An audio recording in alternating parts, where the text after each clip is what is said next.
La mayoría de los asesinatos tienen motivo: dinero, celos o venganza. Puedes rastrear la razón, pero los casos de este video no tienen sentido. Un hombre admite algo que no ocurrió. Hallan un cuerpo en un lugar imposible. Un día común se vuelve algo que los investigadores aún no logran explicar. No solo son perturbadores, también son extraños, pero cada uno de ellos es real. Estos son los casos de crímenes reales más extraños que he encontrado en 2026. Oficiales del Departamento de Policía de Suffolk estaban en un lugar inusual, un sitio de disposición de basura, montones y montones de desechos. Unas están en campos por mucho tiempo, otras van al incinerador y todo se quema. Ashley Smither lee que no queda nada. La policía estaba en el relleno sanitario de Barton Mills por una razón específica. Buscaban a Corey McKee, artillero de la RAF de 23 años desaparecido hace meses. Salió con sus amigos la noche del 23 de septiembre de 2016 y no se le había visto desde entonces. Cuentas bancarias intactas, redes sin actualizar y teléfono en silencio. Eso fue prácticamente lo único que atrajo a los investigadores aquí. Los detectives llevaban 2 meses revisando la basura en un vertedero cercano. 2 meses buscando sin respuestas, pero pronto hallaron algo. En abril de 2017, un policía notó algo inusual en un montón de basura. Aunque estaba sucio, era demasiado redondo arriba para ser basura común. Y algo en esa forma simplemente no le cuadraba a la policía. Parecía otra cosa, como una cabeza humana. El trágico caso de Corey McKee, de 23 años, está lleno de suposiciones, especulaciones y algunas historias muy extrañas.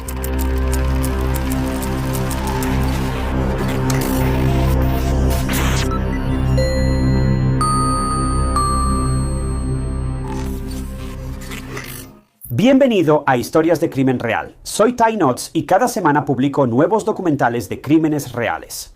Así que si estás viendo este video, eso significa que probablemente te interesa el crimen real. Y eso es prácticamente todo lo que hacemos aquí, así que asegúrate de darle al botón de suscribirte. Es completamente gratis y solo te avisa cuando subo nuevos videos.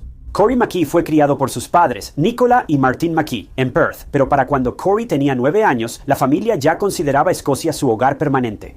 La razón de esta mudanza fue el divorcio de los padres de Corey. Esto llevó a que Corey y sus hermanos fueran criados por su madre, Nicola. Desde que era joven, Corey era el tipo de persona que simplemente amaba ayudar a los demás. Le daba un fuerte sentido de pertenencia, saber que otros podían depender de él y saber cuánto lo apreciaban. Corey era de los que daban aventón a alguien de noche para evitar que caminaran a casa. Tras la preparatoria, Corey decidió unirse al regimiento de la RAF en 2013 para poner en práctica su buen corazón. Era aviador senior, artillero y médico en su escuadrón, y lo disfrutaba. Los padres de Corey decían que era soltero y disfrutaba su vida adulta.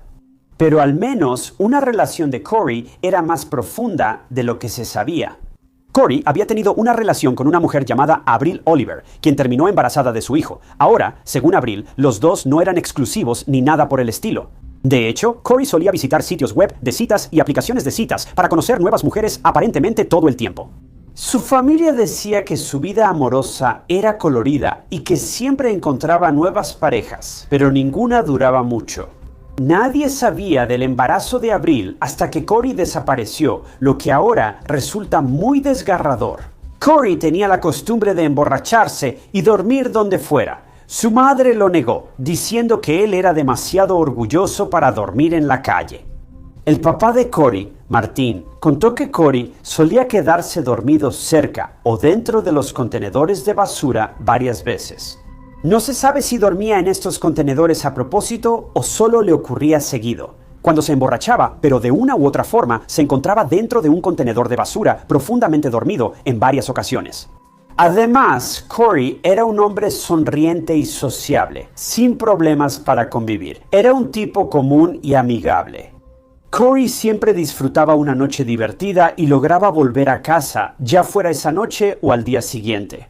Pero una noche de septiembre de 2016 sería diferente. Esta vez, Corey nunca llegaría a casa, nunca volvería a ser visto. Corey planeaba reunirse con amigos el 23 de septiembre de 2016 en Bury, St. Edmunds. Él condujo hasta el lugar de encuentro y estacionó su auto, y tenía planes de pasar la noche en algún lugar, pero no sabemos específicamente dónde, así que estaba dispuesto a dejar su auto toda la noche en ese lugar de estacionamiento con parquímetro. Corey y sus amigos se reunieron en Flex, un club de St. Andrews Street, South. Corey bebió demasiado y estaba visiblemente ebrio. El portero del club nocturno pidió a Corey que se fuera. Según el portero, Corey se fue tranquilo, sin discutir, y hasta platicó con él afuera. Esto ocurrió pasada la medianoche, cuando Corey se separó de sus amigos, entre la 1:15 y 1:30 am. Apareció en cámaras de pizza Mamma Mías para llevar y pidió mucha comida. Un rato después, lo vieron caminando por un lugar llamado Hughes, que era una tienda de electrónicos, donde se sentó y comió su comida, y luego tomó una pequeña siesta ahí, justo afuera de la tienda. Seguro te preguntas si los amigos de Corey están preocupados. Los amigos de Corey sabían que ese era su comportamiento normal. Incluso borracho podía moverse bien por las calles. No era raro que lo dejaran solo o terminara solo. No sé cómo lograba orientarse en la ciudad estando casi borracho. Pero esto era bastante normal para él. Nunca se metía en problemas ni nada por el estilo. Simplemente siempre llevaba las cosas un poco demasiado lejos. Luego deambulaba por la ciudad mientras poco a poco se dirigía a su casa. En general era inofensivo, pero esta vez fue distinto. Mientras dormía fuera de la tienda, un transeúnte despertó y ahuyentó a Corey. Así que Corey se frotó el sueño de los ojos y se dirigió hacia la herradura. A unas calles de distancia, eran alrededor de las 3:25 am. Y la herradura era básicamente un área donde había filas de botes de basura con ruedas. Es un lugar donde todas las tiendas cercanas alineaban sus botes de basura para que los camiones los vaciaran en la mañana. Corey llegó tambaleándose aquí y fue la última vez que se le vio. Lo interesante de la herradura era que nadie entraba o salía de esa zona sin ser visto en las cámaras. Se vio a Corey entrar, pero nunca salir. No pudo salir por las puertas porque estaban cerradas. Era medianoche y Corey solo podía regresar dando una vuelta en U desde donde vino, pero no fue captado por las cámaras de seguridad. Y así pasó todo un día y luego otro y no había señales de Corey. Como el 23 de septiembre fue viernes, nadie contactó a Corey hasta el lunes 26. Amigos y familia de Corey creían que solo tenía un fin de semana salvaje y descansaba en casa por la resaca. Se suponía que Corey debía presentarse a trabajar en la base el lunes siguiente, pero no hubo señales de él. No se presentó a trabajar. Fue entonces cuando se reportó como desaparecido a Corey McKeague, de 23 años. Después de su desaparición, lo primero que se le vino a la mente a la familia de Corey fue que este comportamiento era completamente fuera de lo común. Corey no era del tipo que simplemente faltaba al trabajo. Él amaba su trabajo y no había ninguna señal de que estuviera molesto, pensando en huir de todo o algo por el estilo. La desaparición de Corey era muy inusual para él. Los investigadores organizaron rápidamente un grupo de búsqueda para hallarlo o encontrar pistas sobre su paradero. Los detectives revisaron todas las posibilidades, consultaron reportes de desaparecidos, atropellos recientes y hospitales buscando información. No había rastro de Corey. Los investigadores hablaron con sus amigos, quienes estuvieron con él la noche que desapareció. Entonces se enfocaron en el Horseshoe, donde había muchas grabaciones por revisar.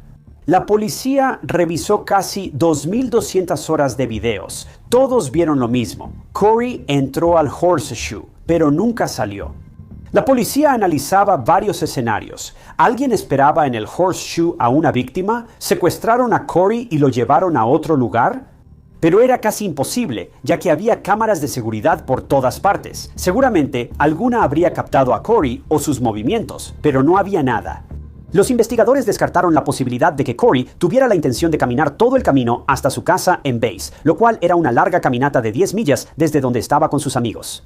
Aunque hubiera regresado a la base, varias personas lo habrían visto, pero nadie lo vio. Luego, los detectives revisaron los registros telefónicos de Corey. Querían saber dónde estaba su teléfono y si había señales de que vería a alguien. Los investigadores solo querían cubrir todas las opciones. La policía descubrió que el teléfono de Corey fue movido de Bury St. Edmunds a Barton Mills, a 28 minutos y 12 millas de distancia. Los investigadores concluyeron que el trayecto no pudo hacerse a pie. Corey estaba en un vehículo. ¿Pero cómo? El auto fue hallado cerca del bar, sin señales de que Corey regresara ni pagara el parquímetro. Entonces, ¿cómo recorrió esa distancia su teléfono? Si el teléfono de Corey estaba en Barton Mills, ¿él también? A las 8 a.m., su teléfono estaba apagado o dañado, ya que no podía rastrearse. Mientras revisaban las grabaciones de las cámaras de seguridad, los detectives se toparon con un camión de basura, que es uno de esos enormes camiones que recogen la basura de los contenedores y la llevan a un sitio de disposición de residuos o a un vertedero. El camión vació los contenedores de la herradura unas horas tras la desaparición de Corey y fue a un vertedero en Barton Mills, justo donde estaba el teléfono de Corey y casi a la misma hora. Al contactar a la empresa de camiones de basura, los investigadores supieron que la basura pesaba unas 33 libras.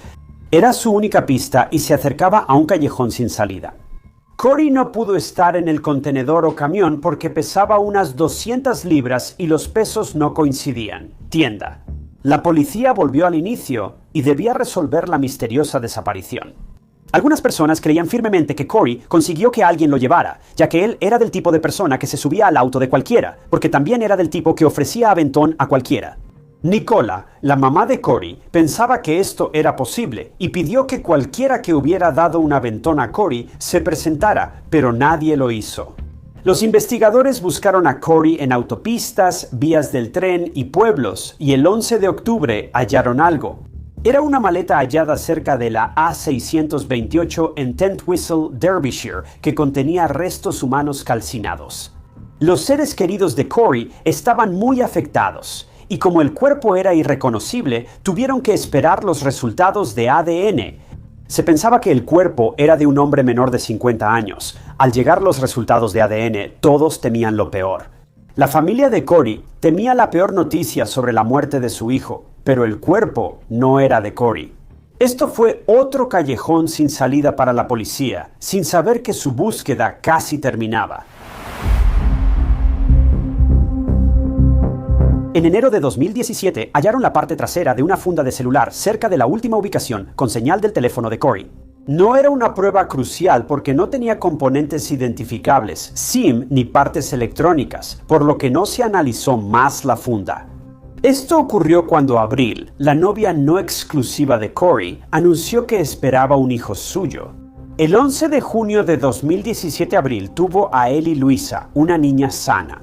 Para febrero de 2017, casi 4 meses después de la desaparición de Corey, los investigadores finalmente decidieron investigar la única pista tangible que tenían. El vertedero en Barton Mills fue el último lugar donde rastrearon el teléfono de Corey, pero los detectives no hallaron nada. Al principio, querían buscar ahí de nuevo y más a fondo. Sus mentes estaban yendo a lugares bastante extraños, pero tenían que revisar cada pista antes de poder descartarla de la lista, sin duda. Así que fueron al vertedero, y lo único que quedaba era revisar toneladas y toneladas de basura, con la esperanza de encontrar alguna pista de Corey o al propio Corey.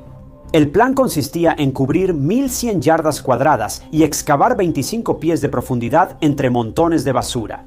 Los investigadores estimaron 10 semanas, pero eso es demasiada basura por revisar. La mamá de Corey, Nicola, advirtió que quitaría la recompensa de $50,000 si no recibía información. Era una forma de motivar a la gente y refrescarles la memoria para que se presentaran con cualquier información creíble que tuvieran, desde la noche en que Corey entró al Horseshoe. Tras 3 meses buscando en el vertedero, superamos las 10 semanas estimadas y la policía gastó $1,000,000 para hallar a Corey. La búsqueda de Corey, Operación Phonetic, fue una de las investigaciones de desaparecidos más costosas en la historia del Departamento de Policía de Suffolk. Para mayo de 2017, los investigadores habían revisado casi 3,000 toneladas de basura, 2,200 libras. Esa es una cantidad enorme e increíble de basura. Ahora, quizá te estés preguntando, ¿por qué los detectives están revisando toneladas y toneladas de basura?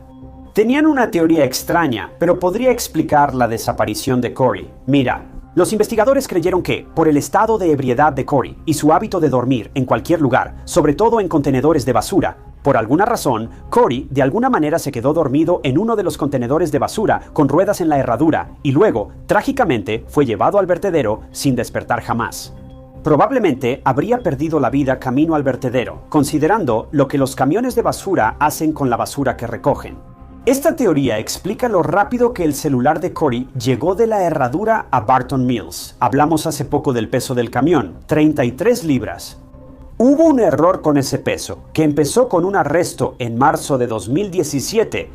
El 1 de marzo arrestaron a un hombre de 26 años por sospecha de obstruir la justicia. La persona fue liberada y no tenía vínculo con el camión de basura. El día que Corey desapareció, la policía revisó el peso del camión de basura y ahí encontraron algo alarmante. Resultó que la basura que recogieron en realidad pesaba cerca de 100 kilos después de que se arrojó la basura del Horseshoe en ella. Ahora, si hacemos las cuentas, Corey pesaba cerca de 90 kilos y el resto del peso era de la basura. La suma de Corey y los 15 kilos originales casi alcanza los 100 kilos. Eso solo llevaba a una conclusión. Probablemente Corey estaba en un contenedor de basura, dormía y fue arrojado al camión. El conductor u otra persona no notó nada, lo que provocó que Corey muriera asfixiado en el camión. En abril de 2017 se halló un cráneo humano entre la basura. Por primera vez en meses, los investigadores estaban optimistas de haber hallado los restos de Corey y enviaron el cráneo a pruebas de ADN. Semanas después, al analizar el cráneo para ADN, se confirmó que no era de Corey McKee. El cráneo era de una mujer y de los años 40. La búsqueda fue larga y agotadora. Pero los investigadores siguieron adelante, tratando de encontrar cualquier evidencia útil o algún objeto que pudiera señalar la desaparición de Corey. Para julio de 2017, se habían tamizado y analizado casi 5,000 toneladas de basura sin resultados. Los detectives también cambiaron su enfoque hacia los desechos incinerados, pero eso tampoco los llevó a ningún lado. Quiero decir, sí encontraron algunos huesos, pero cuando los analizaron resultó que no eran humanos. Los investigadores creían que el cuerpo de Corey seguía en el vertedero. A finales de julio de 2017, la policía revisó más de 7,000 toneladas de basura sin éxito. El patólogo forense, el Dr. Stuart Hamilton, creía que si el cuerpo de Corey seguía en el vertedero y fue aplastado, como se asumía en la teoría, entonces la descomposición sería rápida. Por eso sería más difícil hallar ADN sin contaminar para pruebas. Era claro que las cosas no iban bien y que hallar a Corey era cada vez menos probable. En julio de 2017, investigadores de Suffolk anunciaron que terminarían la búsqueda en el vertedero sin hallar pistas de Corey. 2 meses después de la primera búsqueda, en octubre de 2017, los detectives inspeccionaron otro vertedero cercano en Milton, Cambridgeshire.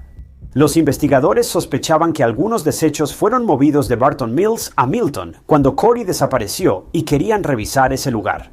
Esa búsqueda tampoco resultó, ya que en marzo de 2018 la cancelaron por no tener líneas de investigación realistas.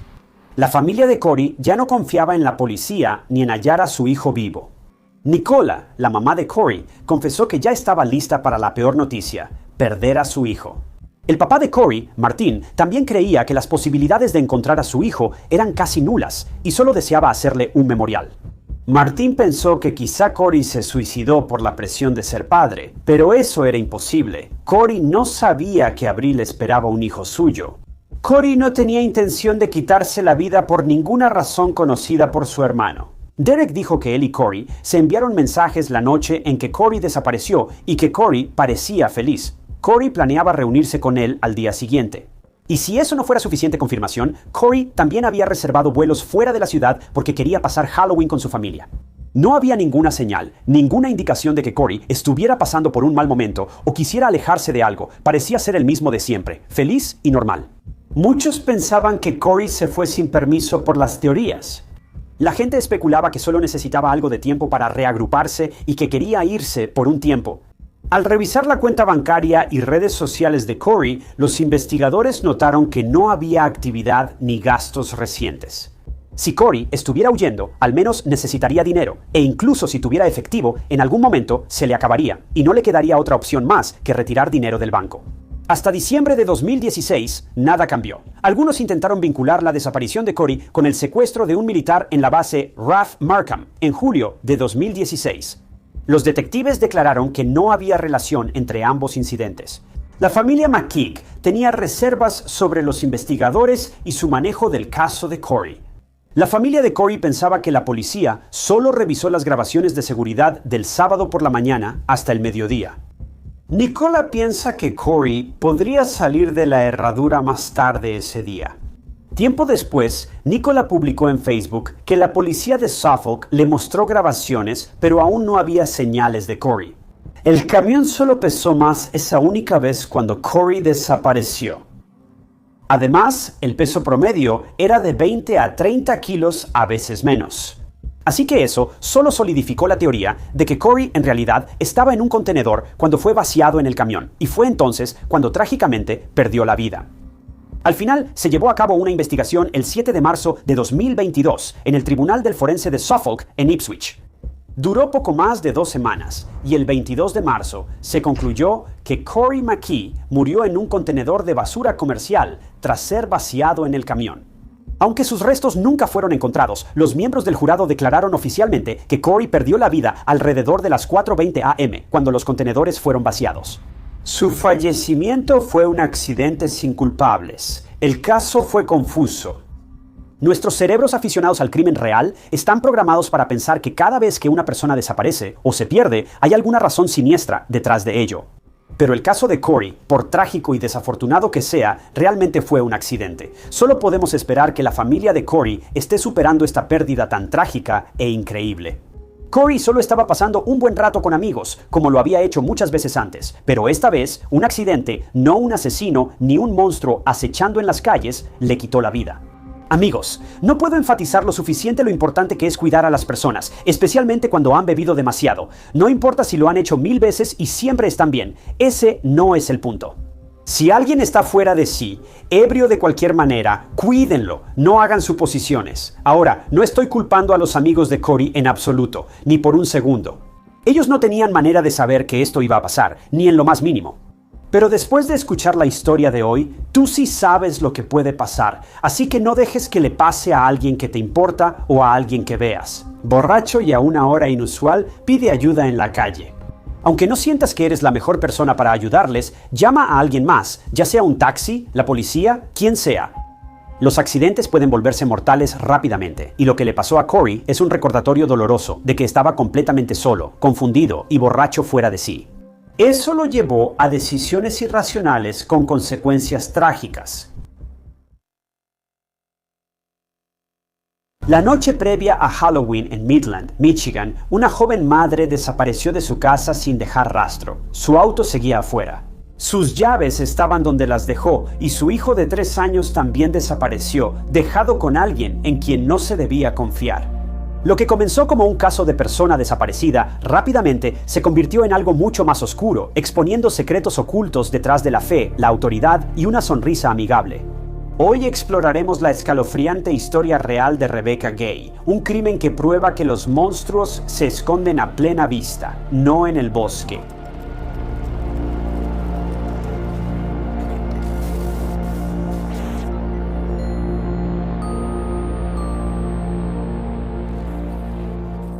Midland, Michigan, era el hogar de Rebecca Jane Gay.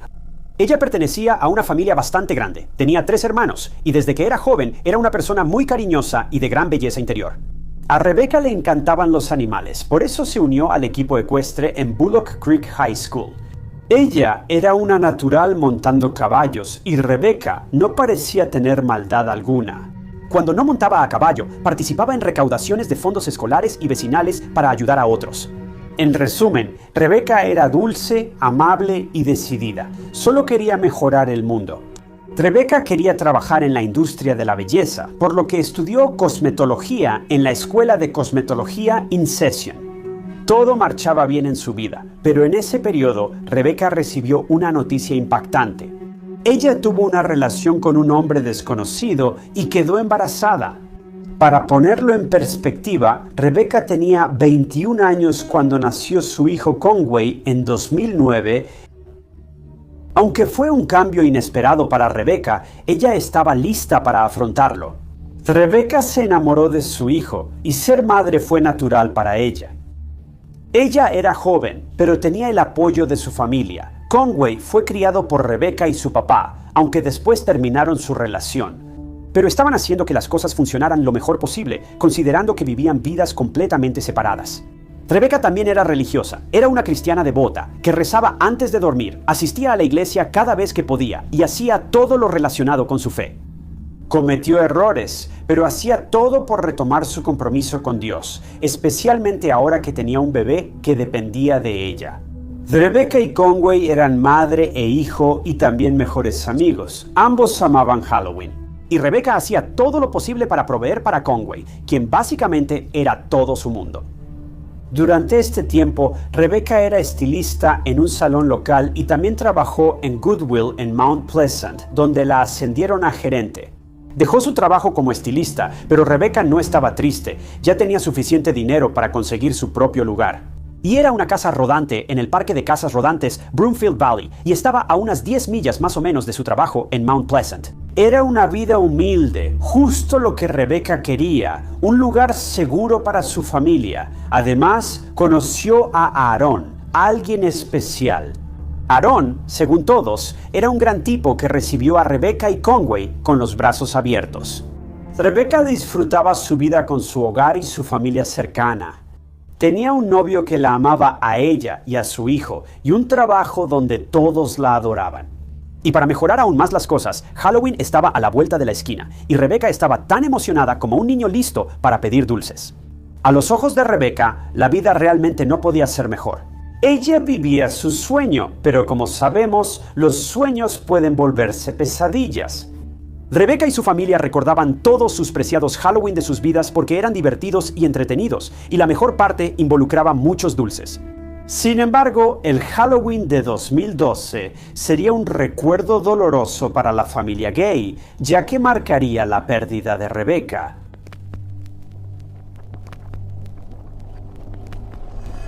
El 30 de octubre de 2012, Rebeca estaba en el espíritu espeluznante y decoró su casa con adornos de Halloween. Conway, idéntico a Rebeca, brincaba emocionado por su actividad favorita, pedir dulces. El plan para el 31 de octubre era algo así. Rebeca trabajaría en la mañana y luego iría a casa para vestir a Conway con su disfraz de Halloween y dejarlo con su papá para pedir dulces. Luego pasaría la noche relajándose en casa, viendo películas de terror o algo así. Trágicamente, Rebeca ni siquiera fue a trabajar el 31 de octubre. Debes saber que Rebeca era una trabajadora dedicada y puntual. Como gerente, no quería dar mala impresión llegando tarde. Fue extraño para los empleados de Goodwill no ver a Rebeca, ya que no avisó sobre faltar o alguna emergencia. La ausencia de Rebeca molestó tanto a sus compañeros que contactaron a Aarón y algunos fueron a su casa. En el parque Valley Broomfield temían que Rebeca necesitara ayuda y no pudiera comunicarse. Bueno, cuando el grupo llegó a la casa rodante, tenían más preguntas que nunca. El auto de Rebeca seguía afuera, no había salido, pero todo estaba muy silencioso. Sus compañeros creían que Rebeca estaba muy enferma y requería atención urgente. Al entrar a la casa, hallaron más sorpresas. Las pertenencias de Rebeca, como bolso, llaves y cartera, seguían en la mesa junto a la puerta, pero no había rastro de ella ni de Conway. ¿A dónde pudieron ir sin auto ni pertenencias? Todos pensaron que quizá Rebeca fue a la casa del papá de Conway para dejarlo, pero ¿cómo si su auto seguía ahí? Con muchas dudas y sin respuestas, la familia Gay reportó a la policía la desaparición de Rebeca Gay, de 24 años, y su hijo Conway, de 3. Ahora, la policía no comenzó a buscar a Rebeca de inmediato. Esperaron para ver si Rebeca aparecía, pero tras 20 horas, la policía tomó su desaparición más en serio. Mientras tanto, alguien había encontrado a Conway. Afortunadamente, no había sufrido ningún daño, y de hecho, estaba en la casa de su papá. Pero, ¿cómo llegó ahí? Un hombre llamado Juan llevó a Conway a la casa de su papá en Halloween. Ahora quizá te preguntes, ¿quién es Juan? No era un desconocido para Rebeca ni su familia, era su futuro padrastro. Juan Blanco estaba comprometido con la mamá de Rebeca, Sally Gay. Los padres de Rebeca estaban divorciados desde hace tiempo y Sally inició una relación con el predicador Juan Blanco, muy respetado en la comunidad. Juan en realidad era muy cercano a Rebeca y a Conway también. Cuidaba a Conway varias veces y de hecho era el chofer de Conway. En Halloween, él debía llevar a Conway disfrazado a la casa de su papá para pedir dulces. Así que todos se sintieron aliviados de que Conway ya había sido encontrado y estaba ileso, pero todavía no había señales de Rebecca. ¿A dónde podría haber ido? Rebecca jamás dejaría todo ni abandonaría a su hijo. Lo amaba más que a nada. La policía tenía mucho por hacer, pero apenas empezaba.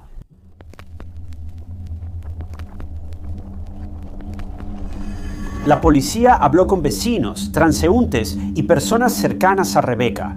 Buscaban pistas para obtener respuestas y hallarla a tiempo, pero no encontraron nada. Hablaron con Juan, pero tampoco les ayudó.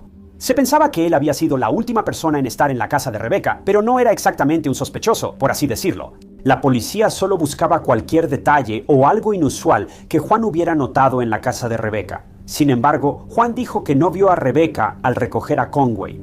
Ahora, este detalle realmente no se ha explicado públicamente, así que ¿eso significa que Conway se quedó solo en casa o solo significa eso? Juan no la vio, pero quizá le habló desde otra habitación. No lo sabemos. La policía interrogó al novio actual de Rebecca, a Aaron, y al exnovio, papá de Conway, pero ambos fueron descartados como sospechosos. No había indicios de que Aaron o el papá de Conway estuvieran involucrados en la desaparición de Rebecca. Juan, predicador como mencioné antes, rezó por la seguridad de Rebecca y el regreso sin incidentes de ella y los 14 miembros de su congregación.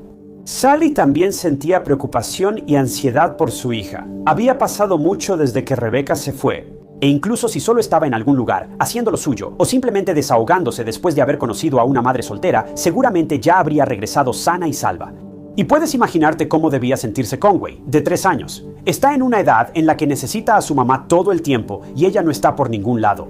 No puedo imaginar lo que pensaba su pequeña mente, pero había poca esperanza y las probabilidades eran malas.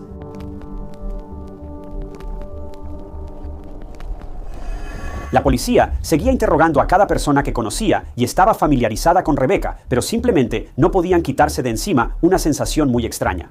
Sabían que el culpable estaba allá afuera y podían sentir que estaba en algún lugar de la comunidad, y así era. No parecía que alguien de fuera se hubiera llevado a Rebecca.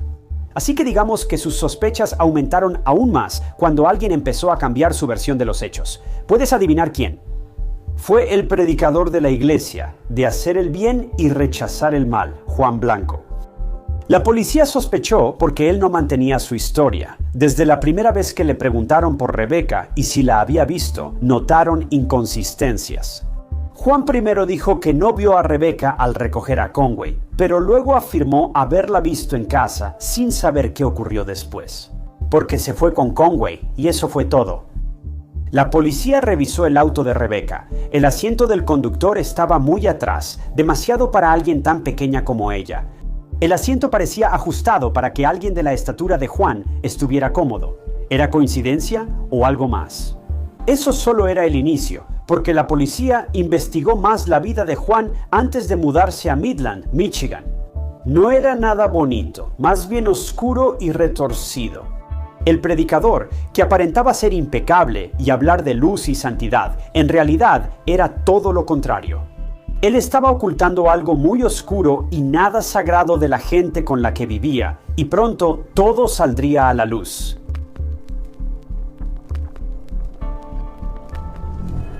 No sabemos mucho sobre la infancia de Juan, pero tenía un lado muy oscuro que salía a la superficie cuando no podía controlar sus impulsos.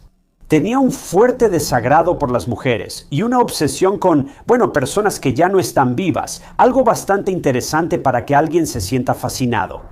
Pero un predicador sí es algo extraño. Sin embargo, se supo que Juan, a los 20 y tantos, fue arrestado por intentar asesinar a Teresa, una chica de 17 años.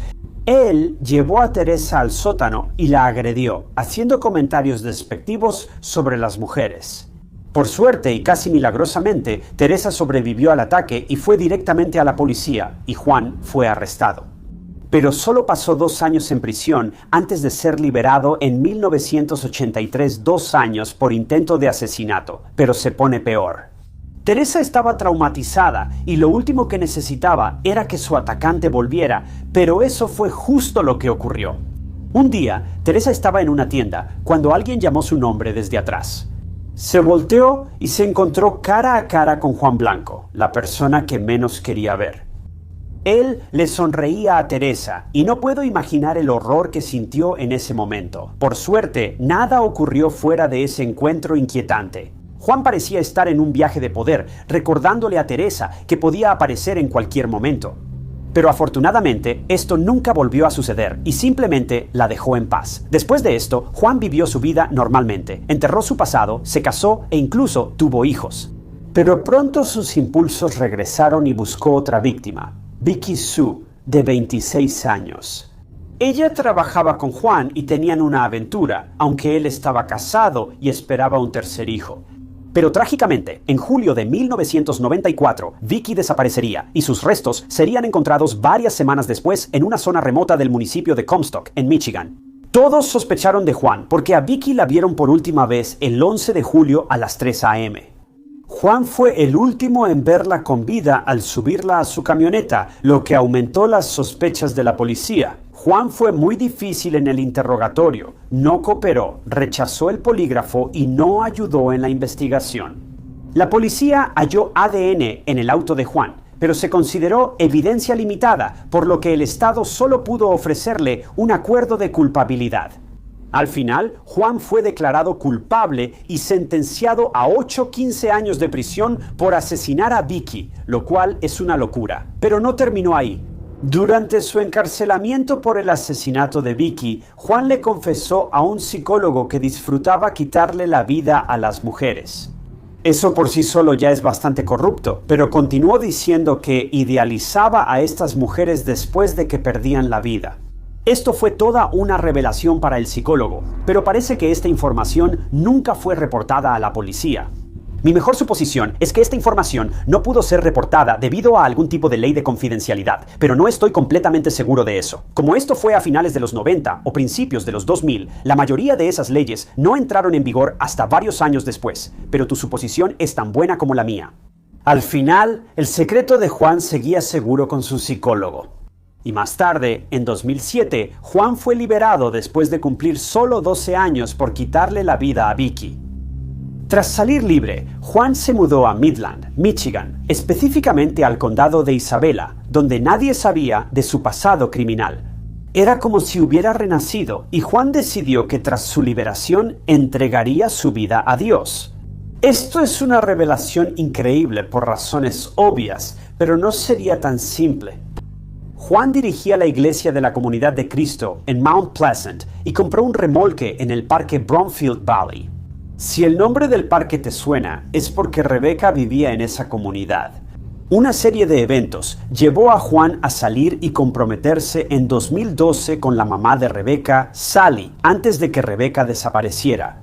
Así que ahora, toda la familia de Sally trataba a Juan como una figura paterna, incluyendo a Rebeca. Ahora, Rebeca y Juan eran bastante cercanos. Como dije, él ayudaba a Rebeca con Conway, llevándolo y recogiéndolo de la casa de su papá. Para Rebeca, finalmente estaba feliz de tener algún tipo de figura paterna estable en su vida, aunque ya tenía 20 y tantos años. Ella solo estaba feliz de ver a su mamá feliz y que su familia volviera a sentirse unida. Pero durante todo este tiempo, el oscuro secreto de Juan seguía seguro en el archivador de su ex psicólogo.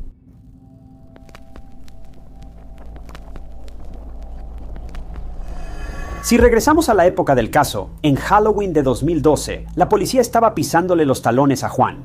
Si recuerdas, ahora lo habían atrapado cambiando su historia sobre la última vez que vio a Rebeca. Recuerda, primero afirmó que no vio a Rebeca esa mañana, pero ahora decía que sí la vio. Tras investigar, la policía descubrió los detalles escalofriantes del pasado de Juan, incluidos los cargos de asesinato y el acoso a su primera víctima. Considerando todo esto, ahora creen, sin lugar a dudas, que Juan estuvo detrás de la desaparición de Rebeca. Los investigadores astutamente buscaron que Juan confesara el paradero de Rebeca, considerando su historial. Lo que temía la policía empezaba a suceder. Las probabilidades de hallar a Rebeca viva eran mínimas. Si estuvo sola con Juan antes de desaparecer, no habría terminado bien. La policía estaba convencida de que Juan le hizo algo terrible a Rebeca y que ella ya no vivía, lo cual es devastador de aceptar. Así que, en la sala de interrogatorios, aunque no lo creas, Juan cayó justo en la trampa de los investigadores. No hizo falta presionarlo mucho y efectivamente Juan simplemente confesó haber asesinado a Rebecca Gay. Ahora, quiero empezar diciendo que esta es la versión de los hechos de Juan y él no es precisamente alguien a quien llamarías un ejemplo de honestidad. Así que realmente es difícil saber qué pasó esa noche fatídica. Las únicas personas que realmente saben lo que sucedió son Rebecca, quien actualmente está desaparecida, y Juan, quien era un mentiroso experimentado, y lo más alejado de ser confiable. Según Juan contó a los investigadores, esto ocurrió la noche del 30 de octubre, horas antes del día festivo favorito de Rebecca. Durante la noche del 30 de octubre, mientras todos los demás probablemente estaban haciendo maratones de películas de Halloween, Juan estaba bebiendo en exceso y viendo contenido adulto profundamente perturbador que coincidía con sus retorcidos impulsos.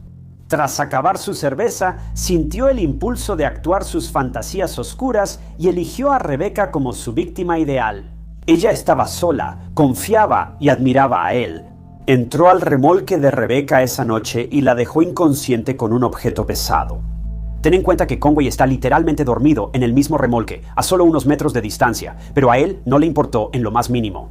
Juan entonces le quitó la vida a Rebecca. Ahora, Juan afirmó que no recordaba si le hizo algo después de eso o no. ¿De verdad crees que Juan se arriesgaría revelando los detalles más perturbadores del crimen? Viendo su historial, no lo creo. Así que lo que realmente le pasó a Rebecca, el mundo nunca lo sabrá, pero tal vez eso sea lo mejor.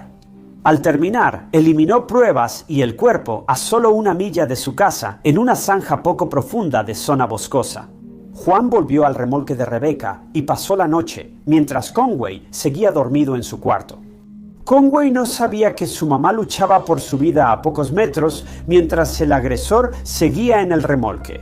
A la mañana siguiente, Juan despertó a Conway, lo vistió con su disfraz de Halloween con sus propias manos, las mismas manos que le quitaron la vida a su madre solo unas horas antes, y lo llevó a la casa de su papá como si nada hubiera pasado. Es simplemente increíble. La policía, después de esta alarmante confesión del propio asesino, envió un equipo al lugar exacto.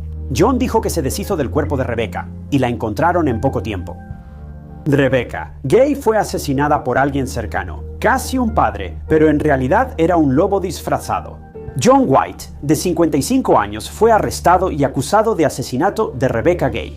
Y cuando todos, incluida Sally, se enteraron de que un predicador del pueblo había sido arrestado por asesinato, simplemente no lo podían creer. Estaban completamente incrédulos de que permitieran que alguien tan depravado fuera parte de, o incluso el líder de su iglesia, y lo respetaban. Sally no podía creer que su prometido, quien era como familia, hubiera llevado a su hija a ese trágico final. Los traicionó de la peor forma. Aunque Juan fue acusado de asesinato en primer grado, llegó a un acuerdo con la fiscalía. No sé cómo lo hizo. Al final, se declaró culpable de asesinato en segundo grado y enfrentaba de 29 a 60 años de prisión. Esto no se compara con el daño a la familia Gay. Finalmente, ellos estuvieron de acuerdo. Era mejor que enfrentar el dolor de un juicio y revivir los horrores de los últimos momentos de Rebecca. John fue sentenciado a hasta 85 años de prisión por el asesinato de Rebecca Gay. John se mostró estoico y sin emociones al recibir la sentencia, mientras que la sala del tribunal, llena de personas y seres queridos de Rebecca, no pudo contenerse. Estaban tristes e inconsolables por las acciones de un hombre al que consideraban familia, pero la sentencia fue un rayo de esperanza, porque la fiscalía, así como el público en general, creían que John probablemente nunca saldría de prisión, muy probablemente debido a su edad.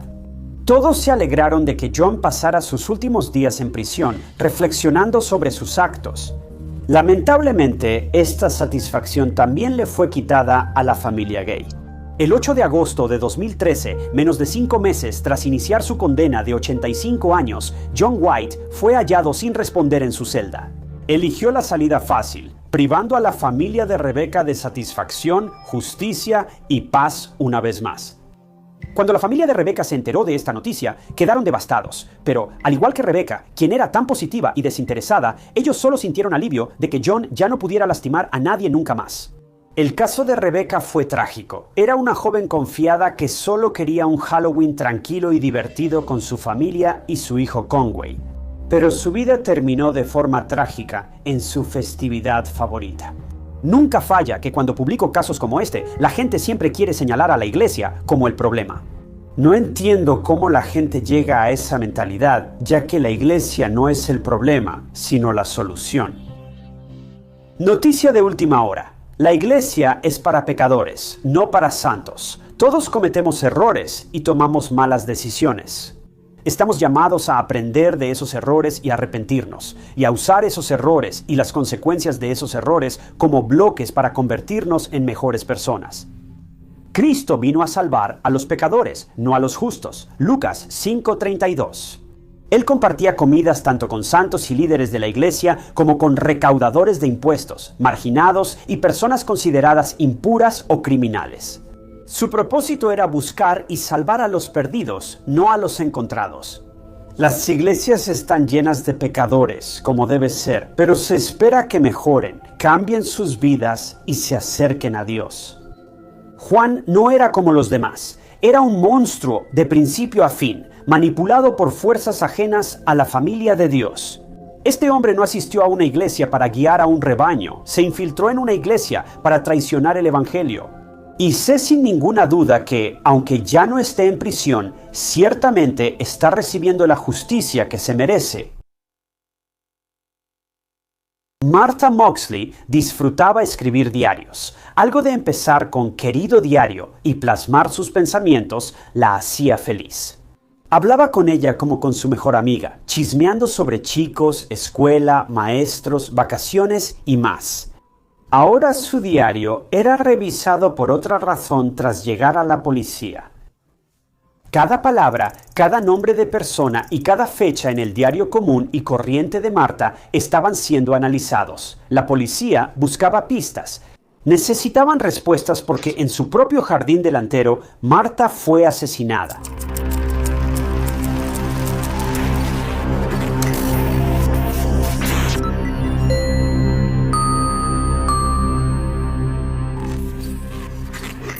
Bienvenido a Historias de Crímenes Reales. Soy Ty Knotts, tu anfitrión, y cada semana publico nuevos documentales sobre crímenes reales. No hay mucho drama ni especulación, solo crímenes reales basados en hechos. Si te interesa, suscríbete. Es gratis y te avisa cuando subo videos nuevos. Martha Moxley, originaria de San Francisco, California, se mudó a Greenwich, Connecticut, en 1974 con su familia. Una familia de 4 vivía en Belhaven, un vecindario tranquilo y seguro. Aunque la comunidad era reservada, Martha era extrovertida y hacía amigos fácilmente. En 1975, Martha estaba en la preparatoria disfrutando su vida. Frente a la familia Moxley vivían los Skakel, primos de los Kennedy y personas importantes. La tía de los 7 hijos Skagel era Ethel Skagel Kennedy, viuda de Robert F. Kennedy. Aunque los Moxley y los Skagel eran 2 familias, rara vez se mezclaban. Los hijos Skagel se llevaban bien con Martha y John, disfrutaban en clubes de tenis y se divertían como niños. Martha era muy cercana a Tommy y Michael Skagel. Eran grandes amigos y pasaban mucho tiempo juntos. Pero ninguno de estos niños sabía que su amistad cambiaría tras una noche fatídica, distinta a cualquier otra.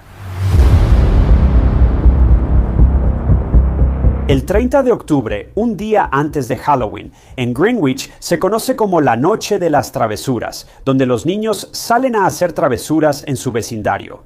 Lanzaban papel higiénico a los árboles, autos, patios traseros o cualquier propiedad pública. A los niños de la zona simplemente les encantaba hacer un desastre, pero siendo honestos, solo era diversión inofensiva. No rompían ventanas, solo les gustaba cubrir cosas ajenas con papel higiénico.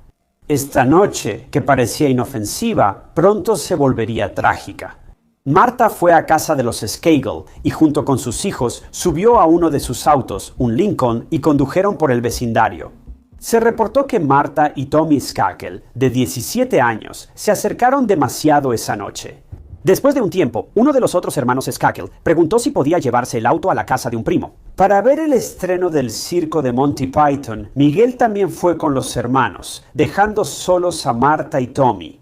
La última vez que se vio oficialmente a Martha fue cuando ella y Tommy estaban teniendo contacto físico y, cito, se quedaron detrás de la cerca juntos alrededor de las 9:30 p.m. Esto fue solo 30 minutos después de que Martha salió de casa, pero al día siguiente Martha no regresó a casa. Sus padres se preocuparon muchísimo. Dorothy, mamá de Marta, fue a casa de los Skacal y Michael la recibió crudo, sin camisa y medio dormido. No veía a Marta desde la noche anterior. Los vecinos estaban desconcertados y los detectives llenaron la casa de los Moxley y las áreas cercanas. No pasó mucho tiempo hasta que una de las amigas de Marta, que estaba ayudando en la búsqueda, encontró algo.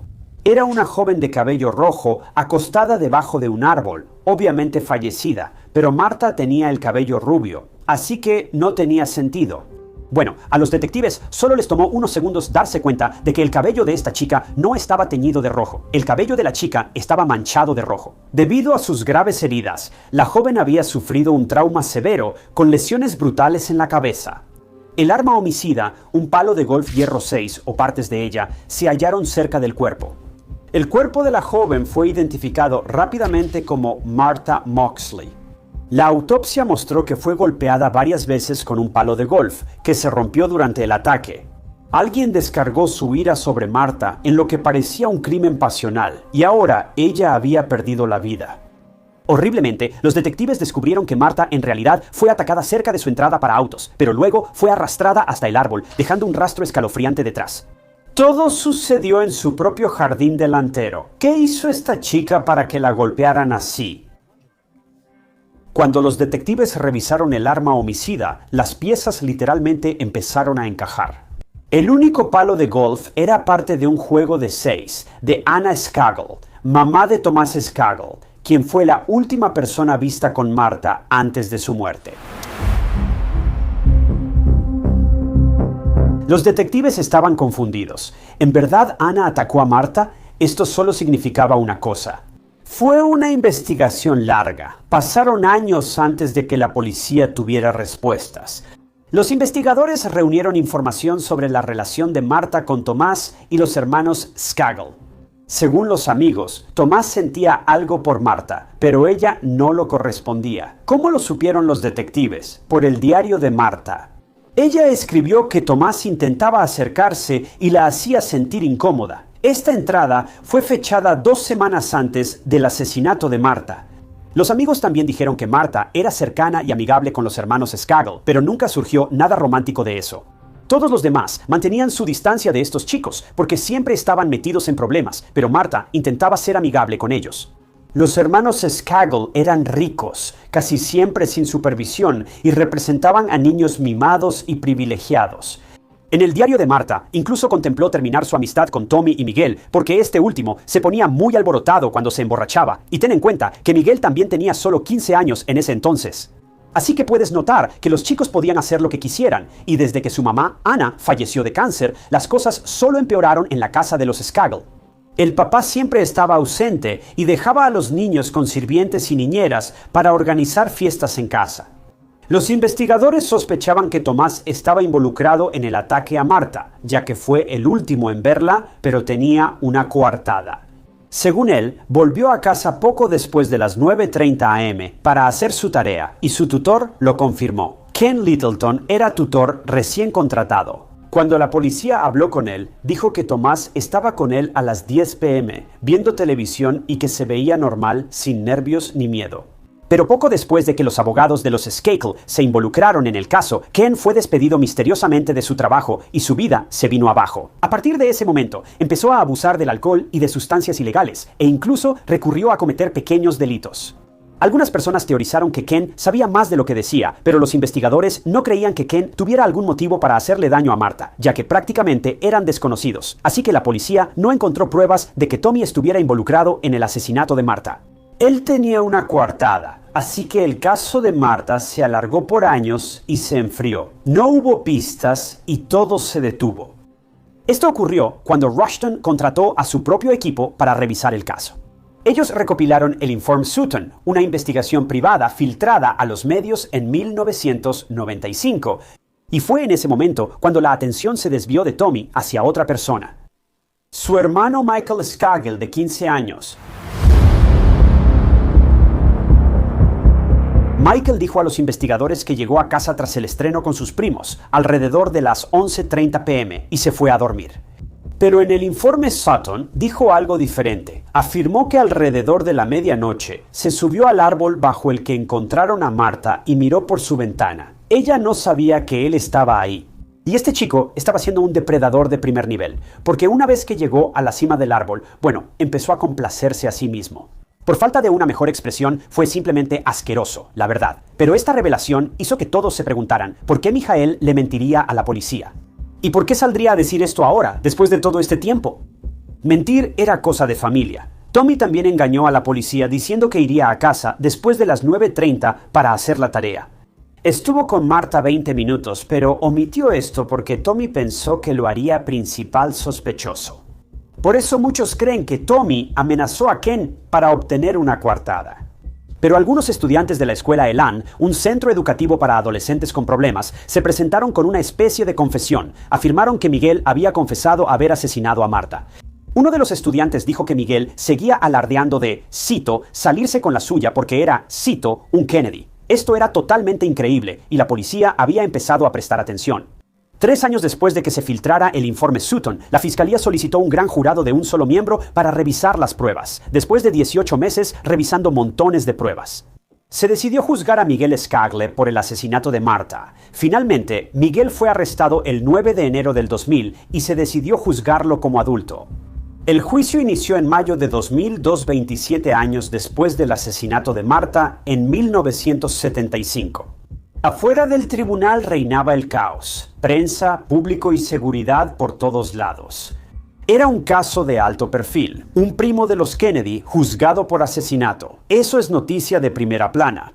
Miguel contrató a Mickey Sherman como su abogado defensor, quien se había hecho famoso en los medios. El juicio inició y el fiscal Jonathan Benedict presentó pruebas contra Miguel, señalando sus celos hacia Tomás, quien recibía la atención de Marta. Como ambos hermanos competían de igual manera, también disputaban el cariño de Marta. Miguel escribió en su autobiografía que quería que Marta fuera su novia, dejando claro el motivo. Miguel se enojó con Marta por fijarse en su hermano mayor, perdió el control y causó la muerte prematura de Marta. El crimen fue en 1975 sin pruebas de ADN, por lo que solo contaban los testimonios y coartadas. Además, la confesión de Miguel sobre el asesinato de Marta con un palo de golf a un estudiante de la escuela Elon fue leída en la corte, ya que el chico que hizo esa afirmación había fallecido por una sobredosis de drogas antes de que siquiera comenzara el juicio. Dios mío, si le digo a alguien que salí esa noche van a decir que yo lo hice. En la grabación, Miguel dijo que tenía miedo de ser atrapado al hablar de Marta. La manera en que esto se mostró en el juicio hizo parecer que Miguel temía ser atrapado por el asesinato de Marta, pero no era tan sencillo.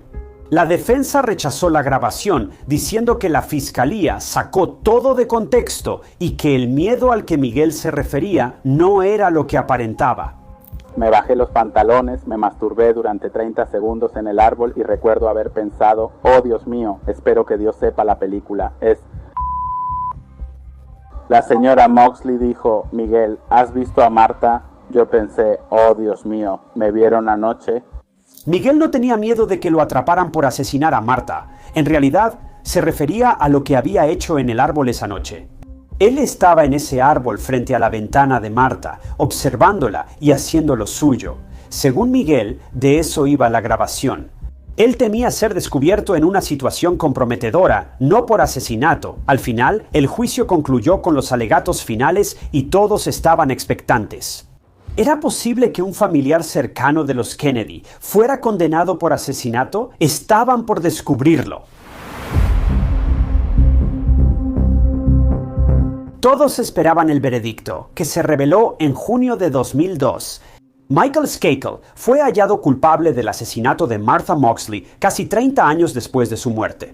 La fiscalía pedía de 20 años a cadena perpetua, pero tras el veredicto de culpabilidad, todo se complicó. El primo de Michael, Roberto Kennedy Jr., estaba convencido de que la fiscalía tergiversó la declaración de Michael Sutton y decidido a sacarlo de la cárcel. Ahora, para dar un poco de contexto, este es el mismo Roberto Kennedy que probablemente has estado viendo en las noticias últimamente. El tipo que está tratando de eliminar todos los colorantes artificiales y demás cosas de nuestros alimentos aquí en Estados Unidos. La acusación de Roberto Kennedy Jr. no solo usó la grabación editada, también ignoró toda la confesión de Michael. ¿Recuerdas la confesión del estudiante de la escuela Elon que murió antes del juicio de Michael? Se reveló que antes del juicio, el estudiante adulto estaba bajo drogas al hacer esa declaración. Entonces, según Roberto Kennedy Jr., su testimonio no era confiable. Por lo tanto, Miguel no pudo haber sido quien le quitó la vida a Marta, al menos no según lo que la evidencia nos lleva a creer en este momento. 8 meses después, Miguel seguía preso cumpliendo su condena. Todo cambió cuando Roberto Kennedy Jr. recibió una pista que cambió el rumbo del caso. Mira, Tony Bryant, ex compañero de Miguel en la escuela Brunswick y primo de Kobe Bryant, sabía detalles sobre el asesinato de Martha. El nuevo equipo de abogados de Miguel, Esperanza Cili y Huberto Santos, grabaron en video con Tony su versión de la noche del asesinato de Martha. Tony contó que su amigo Al, de Nueva York, se interesó mucho en Martha cuando salieron a Greenwich. Al sentía celos de que los demás chicos convivieran con Martha, y Tony recordó lo que Al le dijo en uno de sus episodios. Al había dicho, cito, «No entiendo por qué está pasando tiempo con esos chicos cuando podría estar conmigo». Tony dijo que él, Al y Burton estaban en la casa Skakel pasando el rato cuando vieron los palos de golf. De repente, Al y Burton dijeron que querían lastimar a alguien. Tony levantó las manos porque no quería involucrarse. Así que se fue, dejando a los dos chicos para hacer quién sabe qué. Avanzando al día siguiente, los tres se reunieron y Al y Burton confesaron que le habían hecho algo a alguien la noche anterior. Nunca mencionaron el nombre de Martha, pero en retrospectiva, Tony creía y estaba seguro de que se trataba de Martha, porque la noticia de su fallecimiento estaba en todas partes. Al preguntarle por qué no dio la información antes, Tony dijo que temía ser inculpado por el caso sin resolver. Y en realidad fue su mamá quien le impidió decir algo. Así que con esta información, en 2005, los abogados de Michael presentaron una solicitud para un nuevo juicio. Estaban convencidos de que un inocente estaba preso y el verdadero culpable seguía libre. En el juicio, Tony se negó a testificar sin inmunidad porque temía ser responsabilizado. Aunque él no hizo nada, llevó a Al y Burton a Belhaven, lo cual no se veía bien. Así que, al final, solo se reprodujo la declaración en video de Tony y la condena se mantuvo con una votación de 4-1. El jurado no creyó el video de Tony, pero eso no detuvo a Roberto Kennedy Jr. de luchar. En 2016 escribió el libro Enmarcado, donde relató la versión de los hechos de Tony. E incluso tomó ayuda del diario de Martha, confesando que sí vio a Al, Tony y Burton. Pero el problema es que en el diario de Martha nunca mencionó a Tony, Al, ni siquiera a Burton por su nombre. Bailó con algunos chicos, pero ninguno recuerda haber visto a Tony, Al y Burton. Así que las personas que Robert Kennedy Jr. cree que probablemente eran Tony, Al y Burton, bueno, ahora simplemente no está confirmado. Aunque Al no quería involucrarse, su abogado afirmó que las acusaciones eran totalmente falsas. El abogado de Al declaró que la defensa de Michael buscaba hacerlo chivo expiatorio por discriminación y vulnerabilidad, porque él era de color y el cliente de la defensa tenía poder e influencia. Además de ser primo de los Kennedy, este caso se volvió muy extraño rápidamente. Todos son parientes de alguien famoso y rico, y todos resultan igual de sospechosos, lo cual es extraño. Además, el abogado de Al no dudó en echarle la culpa a Tony. Tony, hasta donde se sabía, era un hombre con antecedentes penales, ya que había sido arrestado por robo a mano armada. Y en el momento en que ocurrió todo este drama, él estaba cumpliendo una condena de 7 años por evasión de impuestos. Así que es la situación más desordenada de todas. Tienes poder, influencia, nombres importantes y asesinato juntos. Será un desastre. Luego, el exabogado de Michael, Mickey Sherman, tomó el centro de atención en la corte. Tras el desastre con Tony y Al, el abogado de Michael buscó a su exabogado. ¿Por qué? Porque según ellos, Mickey no representó adecuadamente a Michael en el juicio. Básicamente, acusaron a Mickey de disfrutar sus 15 minutos de fama en lugar de hacer su trabajo. Michael acusó a Mickey de cobrar honorarios altos y no defenderlo bien en la corte. Así que en octubre de 2013, esto llevó a que Michael obtuviera un nuevo juicio por parte del juez Thomas Bishop de la Corte de Connecticut. Los seres queridos de Martha y los fiscales se sorprendieron por la decisión, creyendo que todo había terminado, pero no fue así. La familia de Martha esperaba que el Estado ganara, y el juez Bishop así lo dictaminó. En un caso como el de Martha, la defensa debió tomarse más tiempo para investigar, prestar más atención a los pequeños detalles y tener un plan de defensa más completo y coherente. El ir y venir con Mickey reveló un inquietante giro: la implicación de Tommy en el ataque a Martha. Ahora, los dos hermanos se estaban culpando mutuamente, echándose la culpa uno al otro por el asesinato de Marta. Tommy fue oficialmente la última persona que vio a Marta, y también le mintió a los detectives. La posibilidad de que Tommy estuviera involucrado en el asesinato de Marta inquietó a todos, pero Miguel también era sospechoso por su versión. En noviembre de 2013, Miguel Escaquel fue liberado tras pagar una fianza de $2 millones. Sus condiciones de liberación incluían usar monitor GPS, evitar contacto con la familia Moxley, chequeos telefónicos y no salir de Connecticut. Miguel, pese a ser un ciudadano respetuoso de la ley, rompió la última condición casi de inmediato al mudarse al condado de Westchester tras su liberación. Pero de alguna manera nunca fue realmente castigado por esto. En diciembre de 2016, la Corte Suprema de Connecticut restableció la condena por asesinato de Miguel por mayoría de 4-3, considerando suficiente su defensa. Así, volvió a prisión. Cuando Miguel apeló para una reconsideración, 5 meses después, en mayo de 2014, la Corte Suprema de Connecticut estuvo de acuerdo en que Miguel merecía un nuevo juicio. Creo que estoy tan confundido como tú. Esto es una locura. Al final del nuevo juicio, Miguel fue liberado. Los tribunales determinaron que simplemente no había suficiente evidencia para condenarlo, y no puedo decir que ahora no esté de acuerdo. Obviamente, hubo mucho más ida y vuelta y mucha más evidencia de la que pudimos cubrir aquí. Pero, basado en lo que he leído y escuchado, tampoco creo que Miguel debió haber sido condenado. Ahora bien, ¿fue él el asesino? Quizá era una posibilidad clara, pero no podemos encarcelar a la gente solo por eso, aunque al final así lo hicieron. Debemos condenar a los criminales solo con pruebas, pero en este caso casi todas son circunstanciales. Eso es terrible. Es terrible que tras 50 años la familia Moxley siga pidiendo respuestas. Es indignante pensar que han pasado 5 décadas desde que esta niña fue encontrada a solo unos pasos de su casa, brutalmente asesinada. Y aún así, nadie sabe realmente qué pasó esa noche fatídica antes de Halloween. Mucha gente cree firmemente que, pase lo que pase, Michael Escaquel es culpable. Algunos piensan que Tommy es el asesino, ya que a Marta tampoco le atraía románticamente.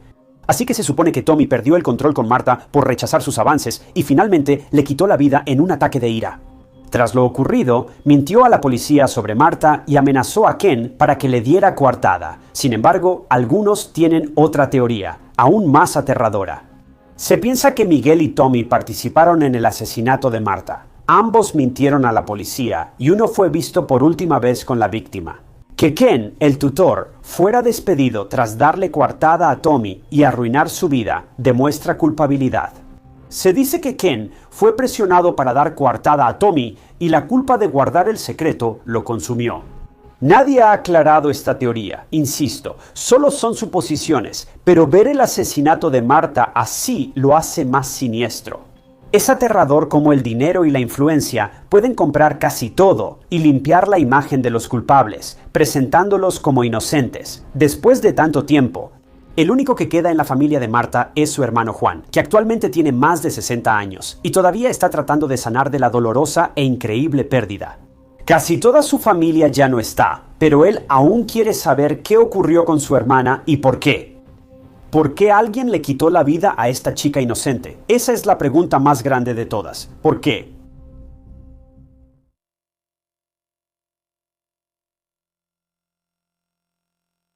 Ella creyó que la detenían por velocidad, pero fue su último error. Ocurrió después de Navidad. Una estudiante universitaria de 20 años conducía a casa por la noche en un tramo tranquilo de carretera en California. Cuidó a su novio enfermo todo el día, avisó a sus padres que iba a casa, pero nunca llegó. En cambio, su auto fue encontrado más tarde, abandonado al fondo de una rampa de salida oscura, y sus llaves seguían en el encendido. Sus pertenencias seguían dentro, y su cuerpo fue descubierto debajo de un puente en un barranco. Al principio, la policía no sabía quién fue, pero luego ocurrió algo aterrador. Las mujeres llamaron diciendo que las detuvieron en el mismo lugar y por el mismo hombre, sin razón. La persona descrita no era un desconocido, sino un oficial de la patrulla de caminos uniformado. Cara Knott, estudiante de 20 años en la Universidad Estatal de San Diego, estudiaba educación para ser maestra. Durante caminatas con sus padres, hablaba de graduarse, trabajar con niños y formar una familia. Cara era amable, gentil y muy querida por quienes la conocían. En ese momento tenía una relación seria con su novio, Wayne Batista. Sus familias eran cercanas y se visitaban seguido. Para todos, Wayne era el indicado. La vida de Cara se sentía estable, predecible y segura. Y luego, 2 días después de Navidad, todo salió mal. En Navidad de 1986, Cara y su familia disfrutaron mucho las fiestas. Se reunieron y el tiempo pasó rápido. Cara, de 20 años o cualquiera, jamás pensó que esta sería su última Navidad feliz juntos. 2 días después, el 27 de diciembre, Wayne tenía gripe fuerte. Estaba tan mal que no podía levantarse de la cama y tenía fiebre altísima en su casa. Cuando Cara se enteró de esto, obviamente estaba bastante preocupada por él. Pero así era Cara, siempre cuidando a las personas que amaba y haciendo todo lo posible por ser de ayuda. Cara planeó pasar el día con su novio y ayudarlo a recuperarse. Ella sabía que Wayne probablemente se sentía mal y querría compañía, así que decidió estar con él. Ella avisó a sus padres que estaría en casa de Wayne en escondido y volvería en la tarde. Para Cara era algo habitual. Sus padres la vieron subir a su Volkswagen Beetle blanco de 1968 y le dijeron adiós. Las casas de Wayne y Cara estaban a unos 40 minutos en auto por la Interestatal 15 al sur. Recuerda este dato, será importante luego. Cara llegó a escondido y avisó a sus padres desde la casa de su novio. Eso fue todo. Cara pasó el día con Wayne, estando a su lado y ayudando en todo lo que podía, y cuando llegó la tarde, era hora de que Cara regresara a casa. Como esto fue antes de los celulares, Cara llamó a sus padres desde la casa de Wayne para avisarles que ya iba. Esto también destaca algo sobre Cara. Sé que ya lo sabes, pero Cara siempre era puntual y no tenía planes de último minuto con nadie. Y si ella decía que iba a regresar a casa, puedes estar seguro de que eso era definitivo. Ella iba a regresar a casa. Así que los padres de Cara esperaban que estuviera en casa en unos 40 minutos más o menos, pero ella no regresó a casa. Pasaron 40 minutos, luego más tiempo hasta llegar a 1 hora y media. Los padres de Cara empezaron a preocuparse. ¿Dónde estaba ella? Ella ya debió llegar a casa, salvo que haya tenido un accidente en la I-15. Pero eso tampoco tenía sentido, ya que Cara siempre avisaba a su familia si llegaría tarde o tenía un problema. Si hubiera un teléfono público cerca, Cara ya habría llamado para avisar por qué llegaba tarde, pero nunca lo hizo.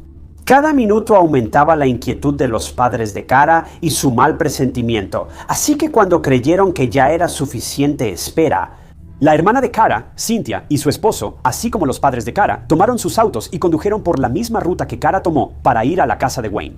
Quizá Cara estaba varada y necesitaba ayuda. Tal vez su auto se quedó sin gasolina o tuvo una llanta ponchada. La familia Knotts estaba pensando en todo tipo de posibilidades que pudieran explicar lógicamente el retraso de Cara. Condujeron por las carreteras, intentaron buscar a Cara o su bocho blanco, pero no lo encontraron por ningún lado. Mientras buscaban a Cara por su cuenta, Sam, su papá, también llamó a la policía para reportar la desaparición. La policía esperó 48 horas como siempre, dejando a la familia sola e indefensa para buscar a su hija. Joyce, la mamá de Cara, llamaba seguido desde teléfonos públicos a hospitales para preguntar por víctimas o accidentes recientes. En ese momento intentaban todo para encontrar a Cara, pero no hallaron nada. Nadie similar a Cara, ni con su nombre, fue admitido en el hospital, ni se reportaron accidentes de Volkswagen. Aún así, la familia Knott no se rindió. Nunca dejaron de buscar a Cara. Aunque suene cliché, esto no era típico de ella. Nunca llegaba tarde. Sé que esto se dice mucho en casos de crímenes reales, pero es por algo. Si alguien llega inexplicablemente tarde a una cita muy importante o se desvía de su rutina cuando normalmente no lo haría, estas son señales que nunca deben ser ignoradas. La familia Knott y la familia extendida de Cara buscaron en caminos, senderos, estacionamientos y sitios de construcción. Y quién sabe dónde buscar a Cara o su auto. La búsqueda de Cara continuó toda la noche y se detendría a la mañana siguiente, cuando su familia hizo un descubrimiento escalofriante.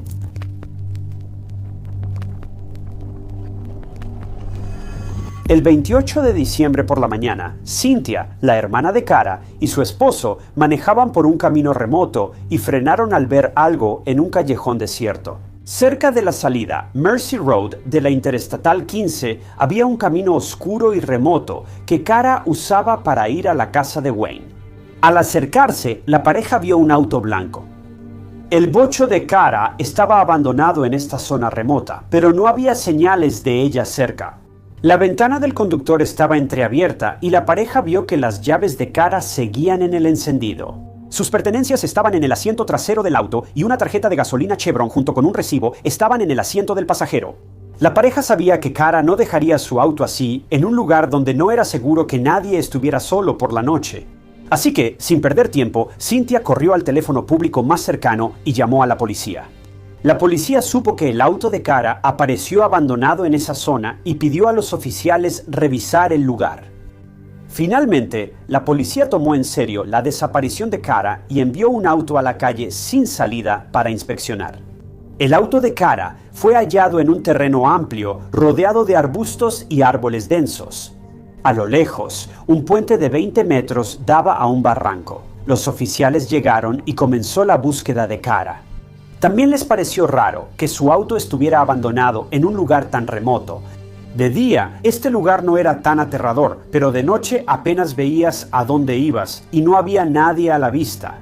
Este era el lugar más remoto de la zona. La policía amplió la búsqueda al puente y barranco y ahí vieron algo en el agua.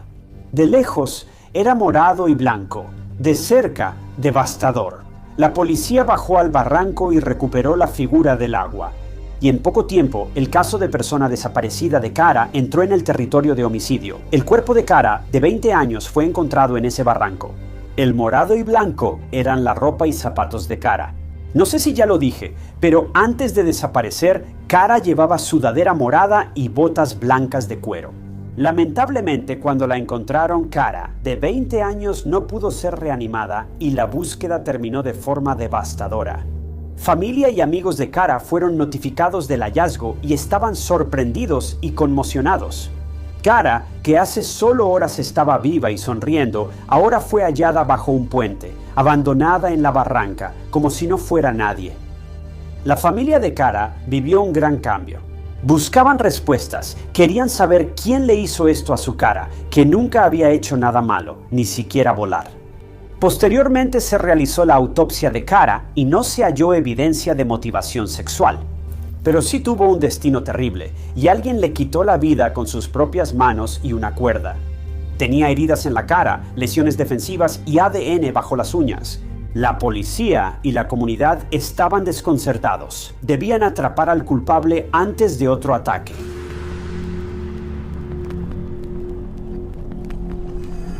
La policía tenía muy pocas pistas para avanzar en la investigación. O sea, sí, tenían pruebas de ADN, pero esto era en los años 80. Las pruebas de ADN aún eran desconocidas y la ausencia de cámaras de vigilancia tampoco ayudaba a la policía.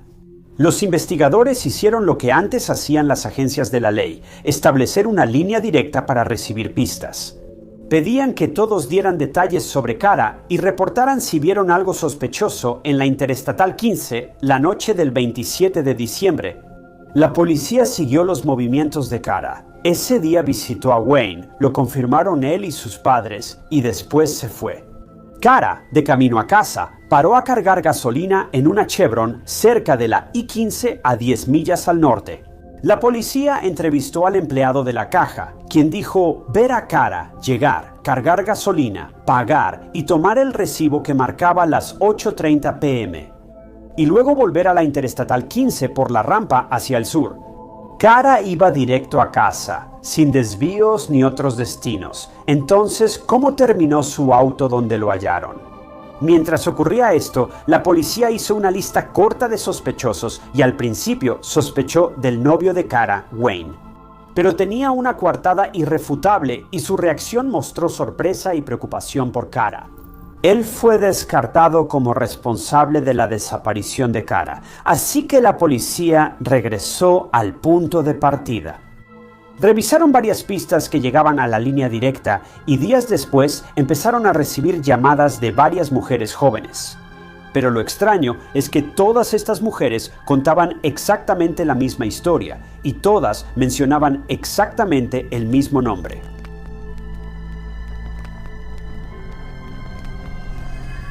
Las mujeres que llamaron tras la desaparición de Cara tenían veintitantos y conducían el mismo auto que ella. No solo eran similares, sino idénticas. Todas las mujeres tenían un Volkswagen Beetle igual al de Cara. Las mujeres también tenían un parecido sorprendente entre sí, así que esto fue un comienzo muy inquietante para la policía. Si era un caso de criminal en serie, tenía un tipo muy específico. Las mujeres contaron a los investigadores que vivieron una situación extraña e incómoda en la zona donde hallaron el auto de Cara en Mercy Road. Las mujeres contaron que manejaban de noche por la Interestatal 15 y un oficial de la Patrulla de Caminos de California las detuvo.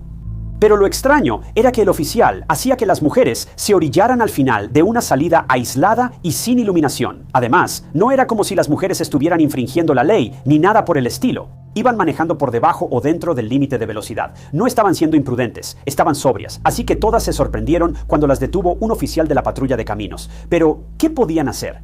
No podían enfrentar a una autoridad, sentían que debían obedecer. Aquí fue cuando todo se volvió raro. El oficial detenía a estas mujeres por 90 minutos cada vez, no 9, 90.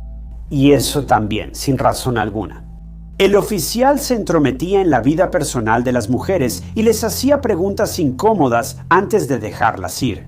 El oficial no era amenazante, pero a veces tocaba el hombro o cabello de la mujer, dejándolas en shock y angustia. Digo, ¿te imaginas que te detenga un oficial de la CHP cuando no hiciste nada malo y tener que lidiar con preguntas y acciones inapropiadas durante 1 hora y media? La policía interrogó a otras personas que vieron a este oficial y todas las mujeres parecidas a Cara fueron detenidas. Inusualmente más tiempo del necesario, mientras que a los automovilistas hombres a menudo los dejaban ir en 5 o 10 minutos después de ser detenidos en la autopista. Esto fue realmente extraño, pero hubo algo que llevó a estas mujeres, que también eran víctimas en cierto sentido, a presentarse.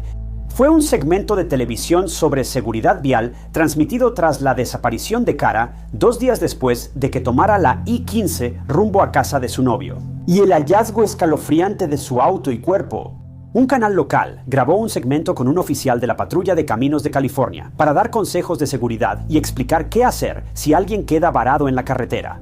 El rostro de este segmento fue Craig Payer, oficial modelo de la Patrulla de Caminos con 13 años de experiencia. Era un hombre de mediana edad que inspiraba confianza y a quien acudirías si quedaras varado en una carretera oscura. Y en este segmento, Craig fue visto conduciendo por su ruta habitual, la Interestatal 15, la misma ruta que había tomado Cara. Mientras hablaba con el camarógrafo, daba consejos de seguridad a los espectadores en la carretera. Este segmento estuvo en toda la televisión y todos los hombres, mujeres, ancianos y niños lo vieron, incluyendo a mujeres que llamaron a la línea directa creada para investigar el asesinato de Cara. Ellas ya conocían a este hombre. Era el mismo oficial de la CHP que las detuvo por la noche durante mucho tiempo y actuó de forma poco profesional. Este mismo tipo desagradable ahora aparecía en la televisión dando consejos de seguridad a los automovilistas en la carretera. Pero también había otra cosa que mucha gente simplemente no podía pasar por alto. Craig tenía heridas en la cara, parecían rasguños y no intentó cubrirlas. Todos podían verlas. Aunque al principio la gente no lo tomó en serio, ahora que la policía sabía que Craig, el oficial ejemplar de la CHP, había estado aterrorizando y angustiando a mujeres en caminos remotos de la I-15, bueno, sabían que no podían dejar pasar este detalle, así que la policía investigó más a fondo a Craig. Básicamente querían verificar dónde estaba él en el momento en que Cara también estaba en la I-Queens Iber. La policía interrogó a un empleado de una gasolinera cercana al lugar donde hallaron el auto de Cara sobre ver a Craig esa noche. Esta persona sí lo vio. Eran cerca de las 9:30, 1 hora después de que Cara cargó gasolina en la Chevron. Según el empleado, Craig lucía nervioso y desaliñado, y tenía las mismas heridas en la cara que mostró en ese segmento de televisión. Cuando el empleado intentó conversar con Craig y le preguntó cómo iba su noche, él respondió que, cito, había tenido una noche difícil. La esposa de Craig declaró a la policía que vio las heridas en su cara al volver del trabajo esa noche y que él le dio una explicación vaga. Después, las diferencias en las multas por exceso de velocidad generaron sospechas en la policía. Mira, 2 hermanos se presentaron y le dijeron a la policía que Craig los había detenido por exceso de velocidad y les había puesto una multa alrededor de las 10 p.m. Al revisar los registros, vieron que Craig borró la hora original y la cambió a las 9:20 p.m. Le dieron una coartada para esa noche, pero todo era extraño. Por eso la policía tuvo motivos para arrestar a Craig como sospechoso. No lo vas a creer, hicieron justo eso.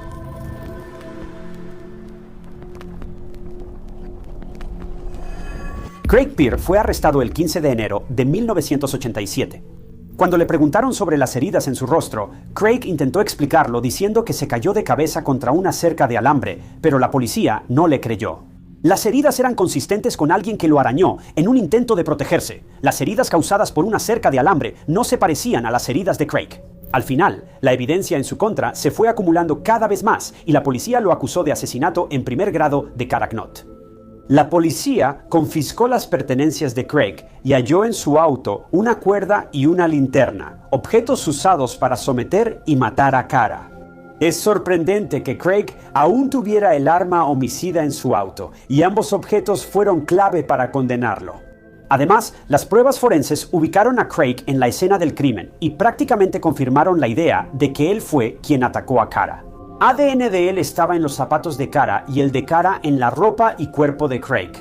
Por suerte para la policía, Craig tenía sangre AB negativo, la cual hallaron en la ropa y el cuerpo de Cara. Así que, literalmente, no hubo ninguna persona involucrada en el ataque a Cara aparte del propio Craig. En enero de 1988 se realizó el primer juicio de Craig, pero el jurado no llegó a un veredicto. La gente en ese momento simplemente no podía creer que un oficial de patrulla fuera capaz de algo así, pero después de horas y horas de deliberación no pudieron llegar a un veredicto.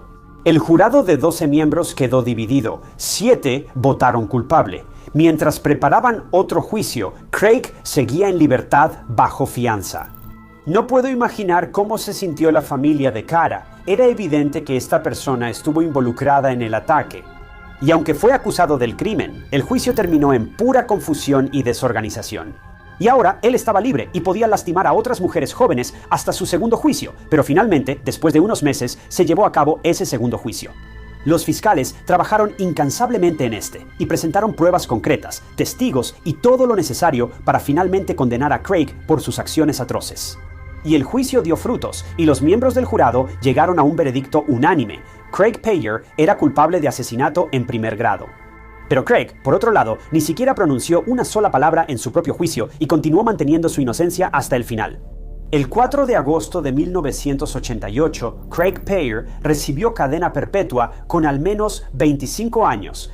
Desde entonces, le han negado la libertad condicional en 2 ocasiones, una vez en 2008 y otra en 2012. Todavía se le considera un peligro para la sociedad, y no estoy discutiendo eso en absoluto. Actualmente está cumpliendo su condena en la colonia de hombres de California, en California.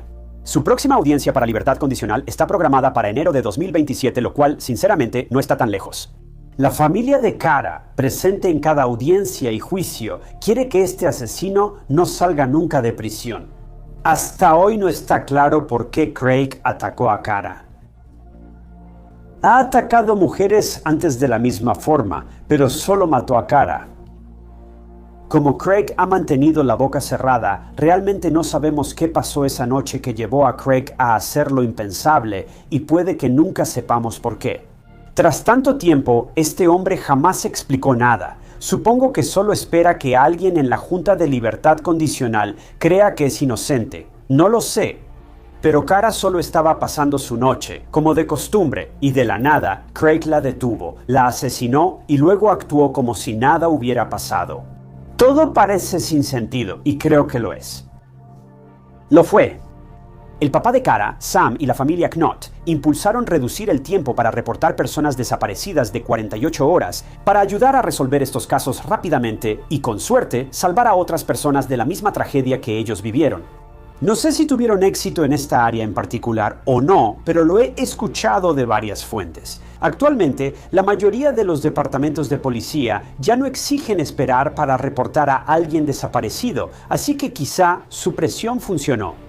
Lo más doloroso es que Sam, papá de Cara, murió de un infarto a pocos metros de donde hallaron a su hija sin vida. La familia Knott hizo un jardín con un roble en memoria de su hija, y Sam lo cuidaba cuando su corazón falló. Es una tristeza especial recordar que el papá de Kara murió defendiendo a las conductoras, porque su propia hija perdió la vida a manos de alguien que se suponía debía proteger a los ciudadanos. La familia ahora ha sufrido dos pérdidas, todo porque un patrullero de caminos deshonesto solo quería lastimar a alguien.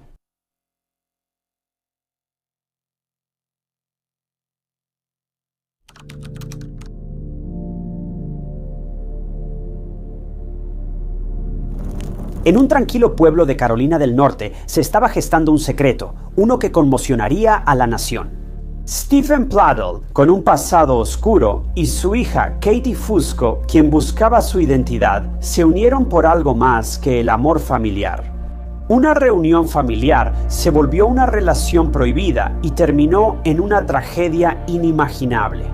Amor, obsesión, traición y asesinato. No es solo un crimen, es una pesadilla oculta tras puertas cerradas.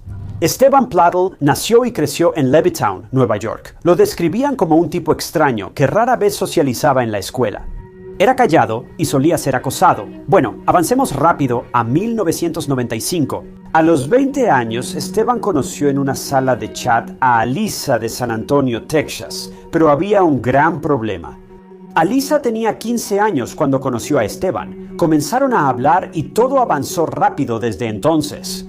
En resumen, Stephen viajó de Nueva York a Texas, fue a la casa de Alisa y exigió formalizar su relación. Era evidente que Stephen, de 20 años, manipulaba a Alisa, de 15, lo que sorprendió incluso a sus padres.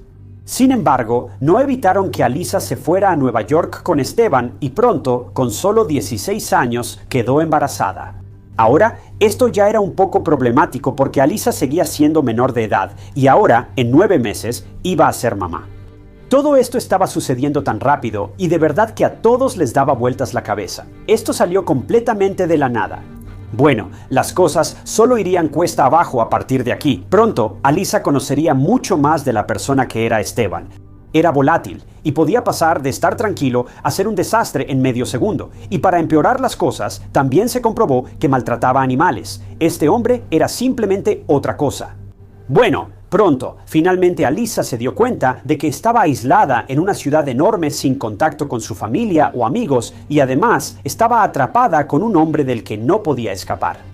Tras el nacimiento de su hija Denise, Stephen siguió con su comportamiento abusivo. Perdía el control cuando Denise lloraba e incluso intentó encerrarla en una hielera para, según él, callarla. Afortunadamente, Alisa encontró a Denise y estaba casi ilesa, ya que al ser bebé no entendía lo que ocurría. Su padre intentaba asfixiarla, pero Stephen ni la cargaba ni quería cambiarla o alimentarla. Es una locura. Denise era su propia sangre, su propia hija, pero él era tan indiferente hacia ella. Mientras tanto, Alisa estaba siendo sometida al mismo abuso, si no es que más intenso. Pero, devastadoramente, Alisa no dejaría a Stephen, aunque ni siquiera estaban casados. No sé si fue por miedo real o porque Stephen la manipuló desde joven, pero Alisa no tuvo valor para llevarse a su hija y dejar a este hombre amenazante.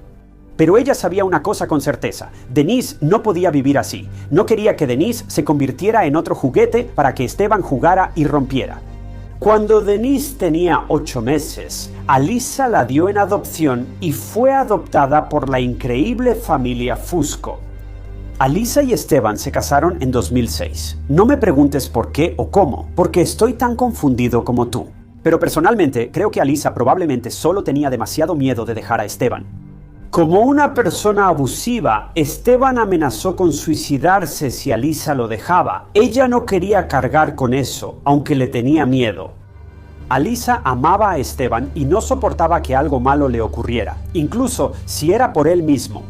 Stephen lo sabía, así que Alisa cayó en su juego. Él era un maestro manipulador.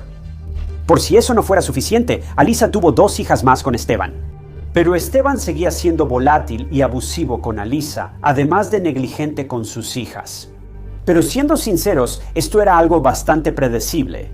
Pero de todos modos, la familia de 4 pronto se mudó a Enrico, Virginia, y Alisa tuvo que trabajar día tras día para poder llegar a fin de mes. Porque, sorpresa, sorpresa, Esteban no podía mantener un trabajo ni aunque le fuera la vida en ello. Para este punto, Alyssa ya había intentado llevarse a sus hijos y dejar a Esteban varias veces, pero él siempre usaba los mismos trucos y la amenazaba con hacerle la vida miserable. Incluso después de que se fue, este tipo simplemente no dejaba de molestar. Pero si pensabas que este hombre ya era una mala noticia, bueno, las cosas están a punto de ponerse mucho, mucho peor. Y este caso está a punto de caer en un lugar muy oscuro, como nunca podrías imaginar.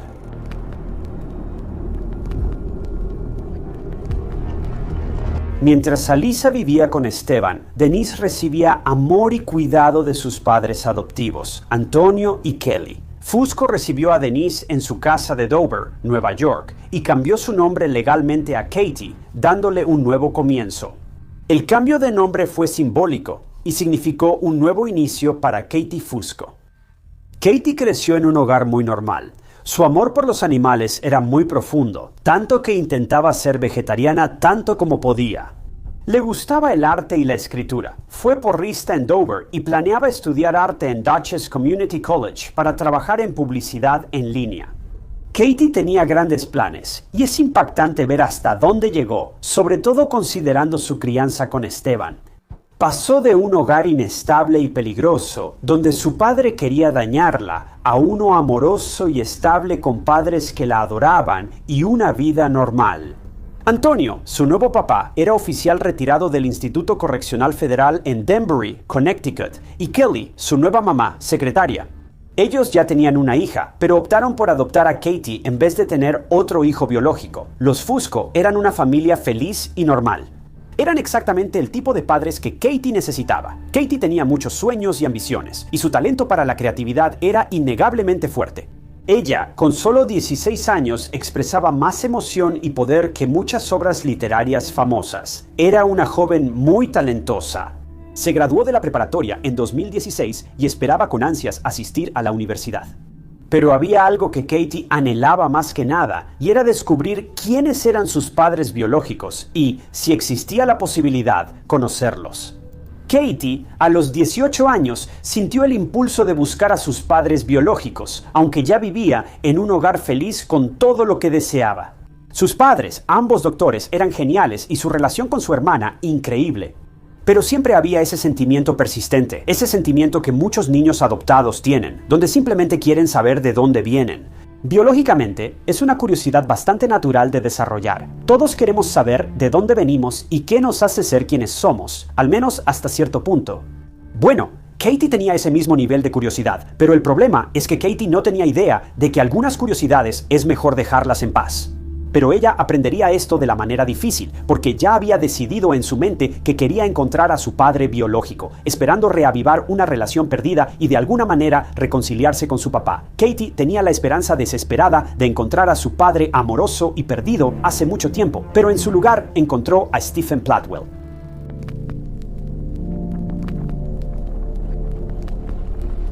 En agosto de 2016, Katie localizó a su mamá Alyssa en Facebook y le escribió: "Estoy seguro de que Anthony y Kelly le hablaron a Katie sobre sus padres biológicos. Ella sabía que era adoptada y tenía algo de información sobre ellos.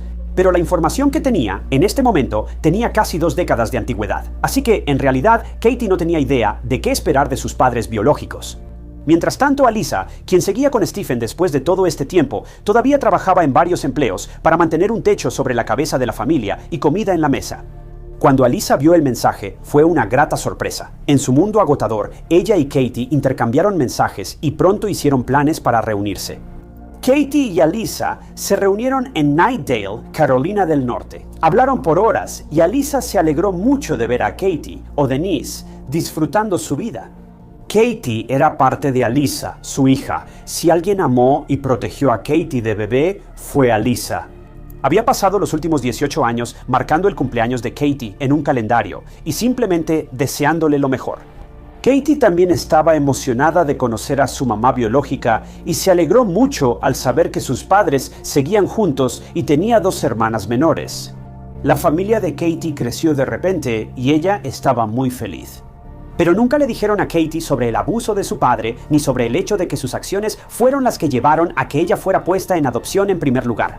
Ahora, ¿por qué Alyssa no mencionó esto? Realmente no lo sabemos. Supongo que no es el tipo de cosa que mencionas cuando conoces por primera vez a tu hija perdida hace mucho tiempo.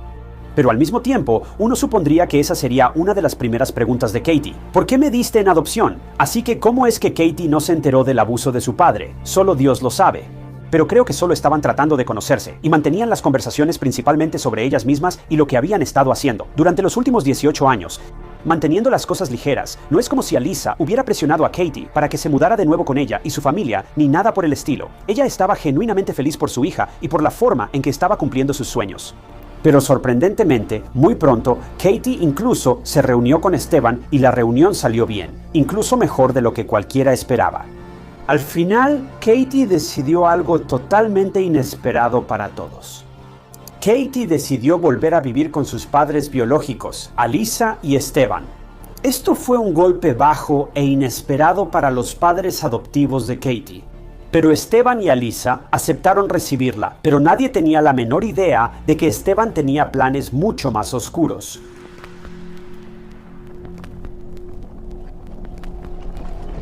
Tras conocer a sus padres biológicos, Katie cambió sus planes y toda su vida. Antes pensaba estudiar en la universidad y trabajar en publicidad en línea, pero ahora quería dejar todo y volver con sus padres biológicos.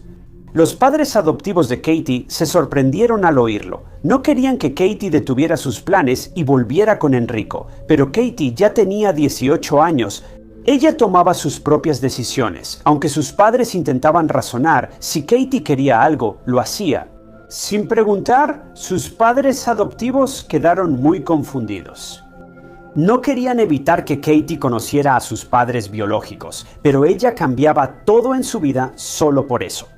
Eso era lo que más les preocupaba, pero no podían hacer mucho. En la casa de los Palatal, Esteban estaba feliz de que Katie fuera a vivir con ellos, pero había un gran detalle.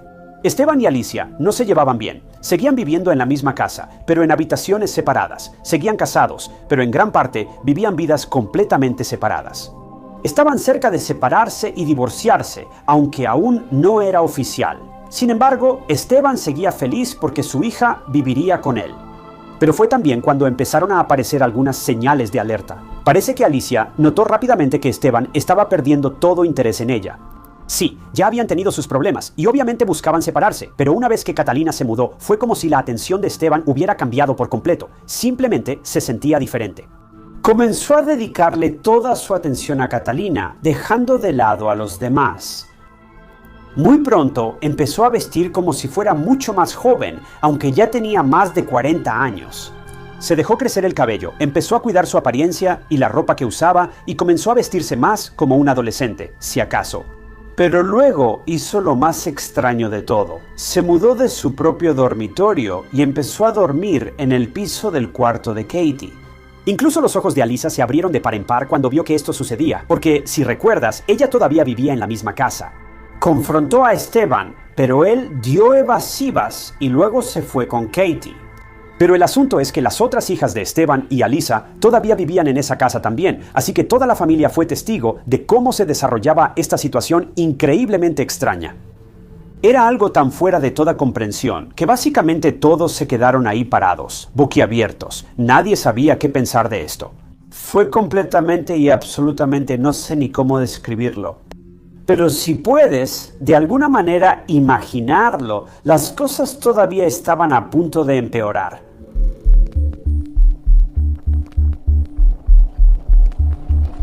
Al final de todo, Alyssa se mudó de la Casa Plato en noviembre de 2016 y ella y Stephen compartieron la custodia de sus dos hijas, Alyssa. Mudarse solo empeoró todo, y te advierto, esto se va a poner muy mal. Alyssa a veces se llevaba a sus dos hijas. En mayo de 2017 leyó una entrada en el diario de su hija que le revolvió el estómago. El diario reveló que Esteban y Katie estaban saliendo. Y sí, escuchaste bien, ¿verdad? Un padre tenía una relación con su propia hija. Y no solo eso, sino que Katie ahora estaba embarazada de un hijo de Esteban. Déjalo asimilar. Alyssa, impactada, llamó enseguida a Esteban para confrontarlo por esta noticia repugnante. Quizá te preguntes cuál fue la respuesta de Esteban. Bueno, lo único que dijo fue: pensé que sabías que estamos enamorados. Lo dijo con tal indiferencia, como si no hubiera nada malo en amar a su hija. Si este hombre es bueno en algo, es en enfermar a la gente del estómago. Ahora, Alyssa sí llamó a la policía por razones obvias, pero no arrestaron a Stephen. Mientras tanto, Katie y Stephen se mudaron con la mamá de Stephen en Knightdale, Carolina del Norte, y los dos tenían planes de casarse. Ahora, ¿cómo permitió la mamá de Stephen que esto sucediera? Mira, ya ni siquiera sé cuántos errores y malas decisiones rodean este caso. Sinceramente, no puedo ni imaginar cómo sucedió todo esto. Pero justo cuando piensas que este caso no puede empeorar, una vez más, te demuestra que estás equivocado. Alyssa pensó que ya había hecho su parte al llamar a la policía por Steven y creyó que ellos se encargarían de todo, pero le esperaba otra sorpresa. El 20 de julio de 2017, Esteban, 43, y Katia, 20, se casaron y se establecieron en Maryland con la mamá de Esteban y los padres adoptivos de Katia. Katia publicó fotos de su boda en redes, donde claramente está embarazada. Pero lo que resulta tan inquietante, aparte de que un padre se case con su propia hija, es el hecho de que ambos padres de la novia y el novio estaban sonriendo como si fuera una boda completamente normal. Ahora ciertamente esperaba que solo estuvieran fingiendo para no causar un escándalo, pero al mismo tiempo causar un escándalo. Esto está mal desde cualquier perspectiva. Este matrimonio debería haber sido ilegal, y lo era, pero Esteban, además de ser una persona desagradable, desafortunadamente también era inteligente. Mintió en los papeles diciendo que él y Katy no eran parientes, haciendo legal el matrimonio, pero realmente no es válido si mientes. Aún así, los papeles pasaron y ahora eran prácticamente una pareja casada. No entiendo cómo los padres adoptivos de Katy pueden quedarse ahí sonriendo, como si apoyaran esto. ¿Cómo pudo Katy, una adulta de 20 años, dejar que esto pasara? No estaba amenazada ni tenía miedo, como Alyssa. Katie eligió esto porque era lo que ella quería. Pero escucha, antes de mudarse, Alyssa le contó a Katy que Esteban la abusó de bebé, intentó matarla y nunca la cuidó como su hija.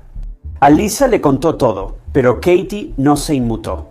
Era como si estuviera hablando con una Katy robot, sin ninguna emoción en su rostro, y probablemente asumió que Alyssa estaba mintiendo. Alyssa estaba convencida de que Esteban influyó para que Katie se volviera contra su mamá, lo cual es devastador. Realmente suena como una historia de ficción retorcida, pero esto es la vida real y está a punto de ponerse aún más enfermo.